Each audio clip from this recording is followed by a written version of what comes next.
Saya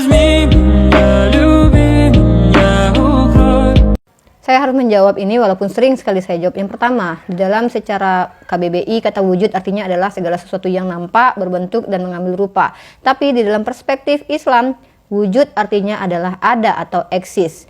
Nah, banyak bahasa Arab yang diserap oleh bahasa Indonesia, kemudian terjadi pergeseran makna, salah satunya kata kalimat. Kalimat di dalam bahasa Arab artinya adalah kata, tetapi di dalam bahasa Indonesia artinya adalah kumpulan kata. Jadi bukan Al-Quran yang harus merubah dirinya sehingga kami yang ada di Indonesia ini paham, tetapi orang yang ada di Indonesia harus mencari padanan kata yang tepat untuk menerjemahkan Al-Quran ke bahasa Indonesia, sehingga harusnya kami paham Al-Quran sebagaimana Rasulullah SAW paham Al-Quran. Jadi kami harus merujuk kepada tafsir para ulama ketika membaca Al-Quran. Nggak bisa secara tekstual begitu kami terjemahkan lalu kami pahami, nanti kami jadi umat terjemahan, bukan begitu ya. Nah, yang kedua, secara faktual kata ada itu tidak mesti harus berwujud. Contoh, segala sesuatu yang ada di dunia ini seperti angin, cahaya, akal sehat, perasaan, rasa sakit, rasa benci, itu semuanya ada.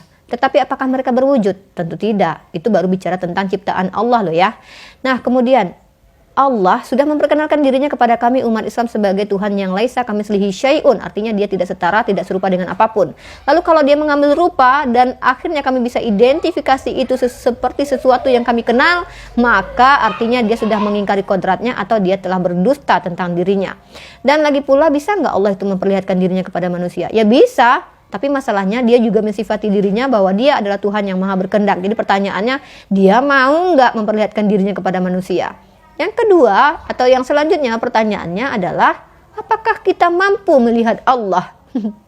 Mata manusia ini terbatas, kita nggak bisa lihat sesuatu yang terlalu kecil, terlalu besar, terlalu gelap, terlalu terang, terlalu jauh, terlalu dekat. Coba aja tutup mata kalian, apa kalian bisa melihat tangan kalian yang terlalu dekat? Kalian bisa lihat nggak? Nggak bisa. Jadi kalian yang punya keterbatasan, maksudnya kita, bukan kalian saja ya.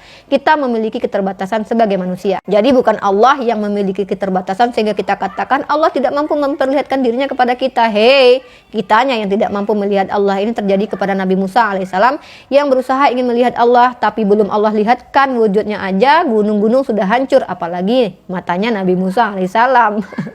Nah, itu dulu ya. Jadi kenapa Allah tidak terlihat? Karena Allah sudah mensifati dirinya tidak serupa dengan apapun dan dia memiliki kehendak. Artinya dia tidak pernah berkehendak ingin mengambil rupa apapun karena dia sudah nyatakan dirinya tidak serupa dengan apapun. Jadi bagaimana cara kita mengenali Allah? Ya, lihatlah ciptaannya, renungkanlah ciptaannya, dan kenalilah sifat Allah itu sendiri. Kamu akan mengenali aku kalau kamu mengenali sifatku. Begitu ya, tapi aku manusia biasa, sifatku sering berubah. Tapi Allah bukan seperti itu, karena Allah bukan manusia.